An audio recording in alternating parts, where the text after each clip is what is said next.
Ce derby va connaître une nouvelle prolongation, cette fois-ci judiciaire. Le préfet des Pyrénées-Atlantiques a saisi le procureur de Bayonne sur 3 aspects: la vente d'alcool dans le stade, des contrôles de passe sanitaire insuffisants et enfin l'envahissement du terrain sans respect des gestes barrières.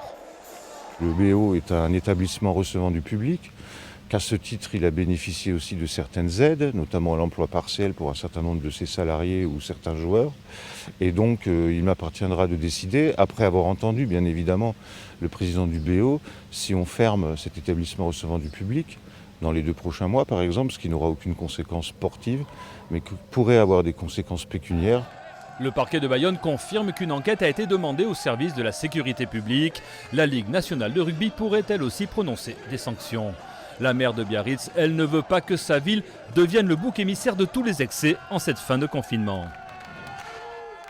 Toute la difficulté, c'est à la fois d'être dans la sanction et de faire respecter le cadre qui est un cadre de protection dont nous avons besoin, parce que l'épidémie n'est pas terminée.